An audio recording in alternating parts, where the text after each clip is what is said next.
Hi, this is Iwona and today I'm going to show you how to replace a sky in Photoshop.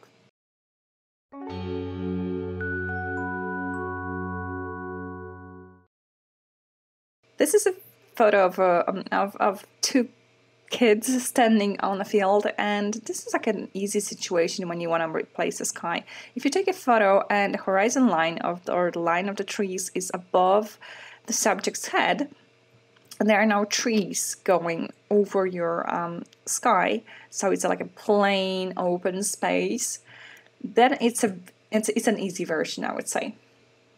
And so I want to start with the easy version and then move forward to a more complicated situation. The more complicated situation would be if you had a horizon line that was cutting somebody's body, or there was like a tree or something, and that would be a little more difficult to use a layer mask on.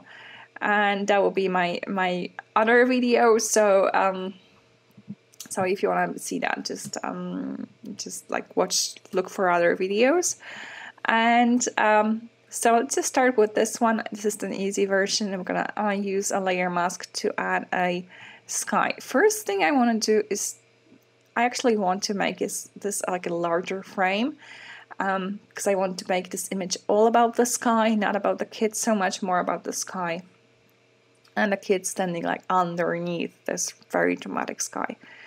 Let's start with a crop tool, and we usually use the crop tool to make our image smaller, to crop out the things that we don't want to see. In this case, I want to see a little more, so I'm going to drag out on this side and on this side as well. I'm going to straighten this up. So just have this horizon line straight. Okay, click OK here. We've got some extra space above their heads right now. I think I overdone the straightening up, so it's even more crooked than it was before. Okay.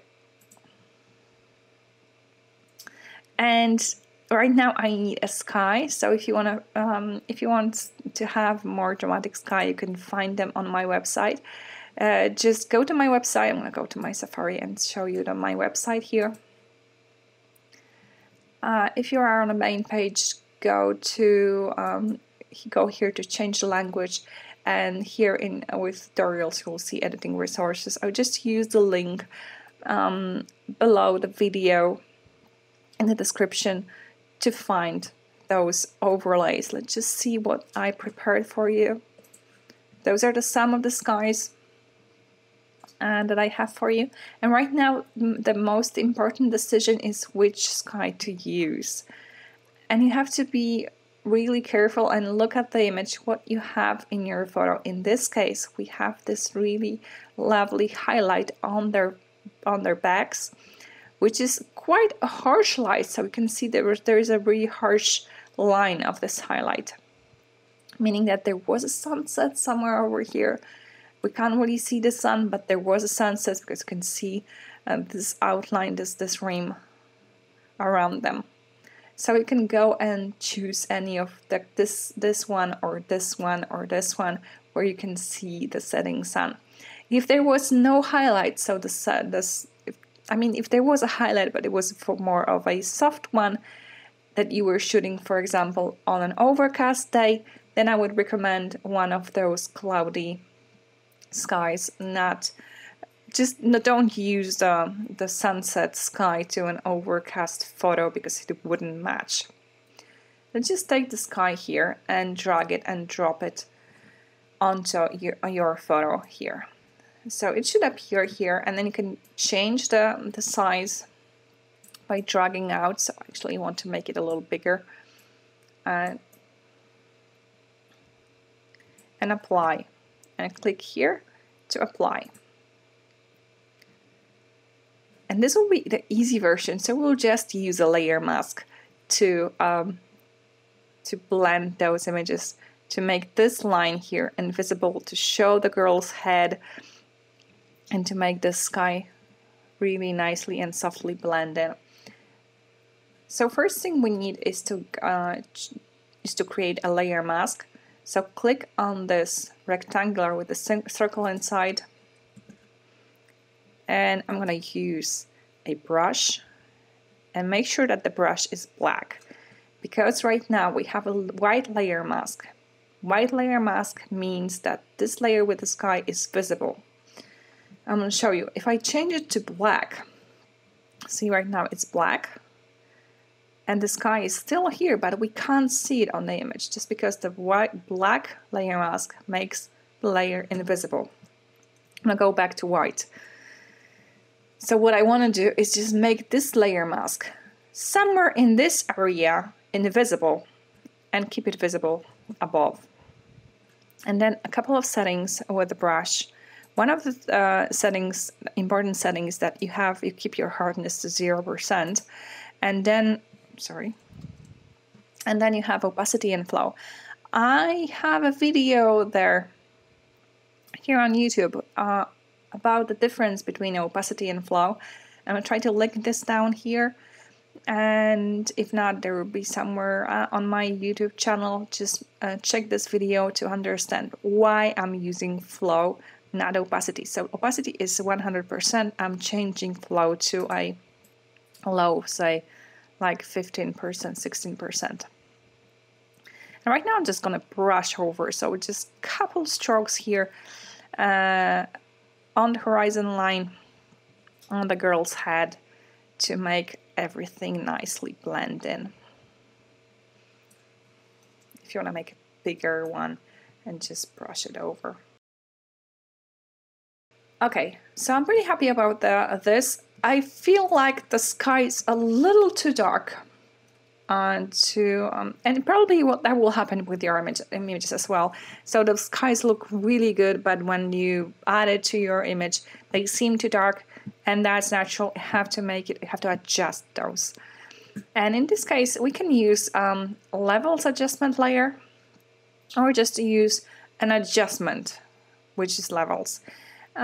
Both will be fine because we're working with a smart object. It was just imported to Photoshop as a smart object. So you can either go to image and adjustment and choose levels. You have to have this layer clicked to have all the options. And I'm going to choose levels, but you can do the same thing here with choosing levels as an adjustment layer. But if you use it like this, make sure that, see, right now everything is being adjusted. You just want to adjust the sky, so you have to click this to clip this to the sky, and then you can easily change only the sky. So in this case, we have to make the sky a little brighter, so just it matches the image a little better. I can move this down here just to have this a little bit more contrast, and move this down here. And we're almost done. The only thing, one thing that is left, always make sure that the color of the sky matches the color of your image.